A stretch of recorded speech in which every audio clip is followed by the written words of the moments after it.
Getting all these button warmers. Again, you were talking about it, that line. If I had to wait that line, I would be going through a bunch of button warmers myself. I was going to say, poor guy. I would have like a 30-minute long button warmer. So, funny enough that it's Drystan and Jabe. Jabe, I've played Jabe myself. Drystan, though, I just finished commentating an STL tournament the other day for charity, and Drystan is #1 in STL. Wow, and okay. every time Drystan goes out of region, he always places within the top 4, according to Hanukkah from that region. So Drystan is on the come up as a Bayonetta player. And Jabe, though, not alien to this matchup either. He's a pretty good Olimar, and he applies a good amount of pressure, I want to say. But again, we're talking about how difficult this matchup could be for him if he's not careful. Gets the pivot grab there. Try to go for a back air, it seems. Yeah, right now it just seems like he's struggling to really find his tempo. And being able to apply a good amount of pressure is great, but against Bayonetta, she can just run you over like a bulldozer, and it looks like that's what's happening right here. But meanwhile, like despite all these hits that Drystan has been able to get, Jabe is still somehow in the lead, just making his spots count a little bit more, I guess. Ooh, avoiding. Oh my goodness, that was such a smart recovery coming from Jabe. He had to toss a Pikmin to be able to make it on the other side of the ledge on purpose to avoid Drystan kind of trying to hit him with the Nair and stage spike him. So I'm trying to go for the down throw into the reverse back air. Gonna take him off the top, and that's gonna do it. There's the up air after all the witch twist. Right now, Jabe playing from behind just a bit. He was doing a really good job, Jabe that is, at staying grounded and not trying to overextend, but in that instant when he got caught in that witch twist, that was going to be his first stock.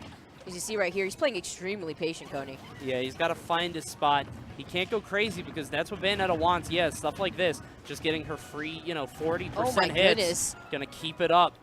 Taking already 40% off of that one witch twist, but it's just going to be no, not yet, not yet. Jabe was able to SDI out of that, instead going for the ledge invincibility, but all this pressure that Drystan is putting on Jabe is immense, and that all started with a down tilt too, but the up air retaliating back coming from Jabe. Yeah, he's finally able to sneak that in there. Just really found an opening in Drystan's string. Was able to get a little bit of damage. There was a little bit of a grab combo from Olimar, 30%, but unfortunately falling to another witch twist. And he's taking a lot more percent just there. It seems like Drystan's just throwing it out there. Just, hey, you're going to get picked up by this? All right, cool. Just up B already, and with that being said, the up B allowing him to extend to an up air. A lot of up moves. Pressure. It's just the amount of pressure that Bayonetta applies on you, especially if you're playing a character like Olimar. I honestly would say Jabe didn't really do much wrong in that set. He played extremely patient, stayed grounded, was not trying to overextend, and the one time he did, he actually managed to take the Drystan stock. But in the instance of getting carried up by Witch Twist, he was unable to get out of the Witch Twist as often. We saw him get out maybe once, and unfortunately he took over 40% out of one down tilt at some point. Yeah, might be an SDI thing. Might need to work on that just so he's able to pop out a little bit more. And Olimar's a tiny character, so it's not especially hard to get out of that, but I'm not sure if it's that or maybe Drystan's strings were just, that tight. But here we go into the next game. Smashville once more. No change in terms of counter pick, so we're just going to go right back and see if Jabe can make the adjustments to make it happen. Here's the runaway plan that we see from Jabe. Getting the grab. Try to get an extension with that from the back air, but he isn't going to get it. Nice punish on the down smash. Yeah, it seems like he's keeping his feet on, more firmly planted. Drystan's going for a ton of special moves, so he's just constantly throwing out these hitboxes and attacks, and Jabe is just like, all right, I'm going to sit here and just put up this wall, and you deal with it. And there it is right there. He actually caught Drystan's roll in that instant. Bayonetta's roll not being the best roll that in the game, and he was able to capitalize off of that punish. Yeah, beautiful stuff right now. Again, he's playing so far back. I think he's trying to frustrate him, but he's going to go all the way to the top, and just like that, all that hard work. And it's the witch twist, man. You were talking about Drystan was taking out, using a lot of specials in that instant. I mean, he is playing Bayonetta, so he's able to use all these specials all to his free will. But not just that, Jabe had 2 purple Pikmin lined up before he had lost his stock, so that was actually his opportunity to take the lead relatively large. Yeah. And there it is. We talked about that before, the witch time. Just using it when the Pikmin's hitting you. It looked like Jabe was wise to it, though, because he used the whistle to pull the Pikmin back to him. Very smart. A lot of nuance in that play.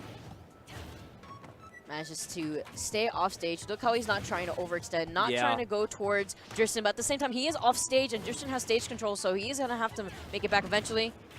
Yeah, I think that he's realizing that Drystan is less effective if you're talking like, if I'm on the platform and you have to come to me, you don't have Witch Twist, and that seems like Drystan's like #1 thing. Right. So you can't use the Witch Twist under me. You can ABK, you can Afterburner kick, but it's a different, you know, sort of game plan that Jabe is ready for, I think. Right now, 104%. Drystan getting in that super high percent against Olimar. The purple is on lock. Oh, he got rid of the red Yeah. Pikmin on purpose, just in case it was going to catch Drystan's jump, and now able to pull out another Pikmin. Yeah, so, all right, so the grab, yeah, the blue one's super good in terms of grabs. Yeah. Purple, of course, much more knockback. You can see it right there. There's the back air. I think it does, the tooltip just said it. It does like 1.4% more knockback, which is nuts. Yeah, that's what I was saying earlier. When he had first lost his stock, he had the perfect lineup prior. I mean, not the perfect lineup, but he did have 2 purple. I believe it was like 1 white.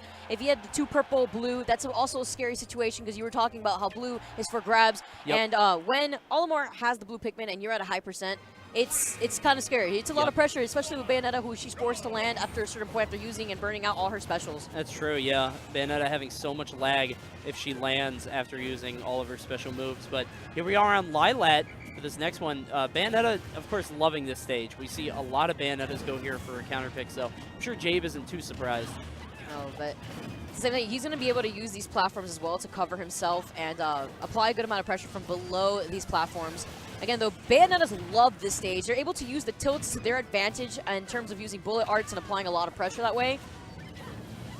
Yeah, but you're right in terms of him just sitting under the platforms, you know, really taking control of the stage. Jabe is doing a very good job. He's taking a lot more hits now. I think he's got to reset, really take a deep breath or stuff like this is going to keep happening to him. You know, Drystan assumed right there that Jabe was going to try to contest him with a down air, so that's why he tried to go for the witch time. Yeah, some players just always try to throw out an aggressive option on their way down, but Jabe, kind of wise to it, doesn't go crazy there. Oh my goodness, the first fair into forward smash. It's not going to get it, but the amount of pressure that Drystan's putting on, he manages to land the back air and take out Jabe's first stock. So Jabe struggling right here. He's got his opponent at 99%, so if he can make something happen, then he'll be okay, but it's going to be really tough to land this killing blow. Olimar, you know, despite all of his kill power in certain situations, is not that great at killing, you know, just from a neutral standpoint. That was such a scary situation, the amount of pressure that Drystan put on the blast zone there by the ceiling. But Jabe was able to manage to escape and land on the platform safely to reset his neutral. Now there's the up air. Yeah, but unfortunately it was just from a blue, so nothing's going to come out of that. He has the white again, but you don't really want to use the white at this percent because it racks up a ton of percent. But you don't really need that. You need these purples, and that's why you see he's got them. There you go. And there's the setup we were talking about earlier, too. The double purple into blue Pikmin. Man, I love the Pikmin. Olimar is my favorite Nintendo character. I love these guys. These are the best. All right, so right now 52% on Jabe.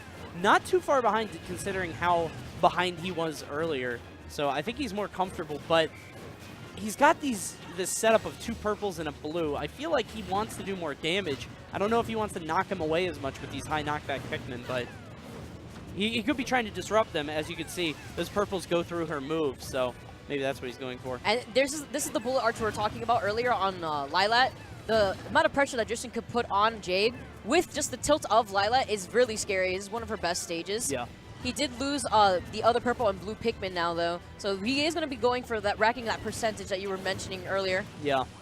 Looks like he's got an optimal setup for that. There we go. Down throw from the red into the yellow. And right now, pretty much dead even between these guys. Jabe has really slowed it down a lot as we come to about 3 minutes on the set.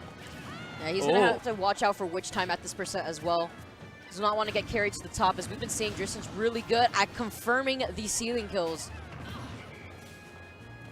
You can see him. He's not chasing. He hits Drystan into the air, and he stays. And he's just like, I'm going to chill right here. You have to come to me. I've got my little fort set up. Not just that, but Jabe also has a lead, so at this point, he has no reason to overextend as well. Right. Blue Pikmin is live. He's going to try to get that grab, but it's not going to happen. Oh, my goodness, no. That back here. Olimar, it being light is a very scary situation. Oh, my goodness, the amount of pressure that Drystan is putting on Jabe.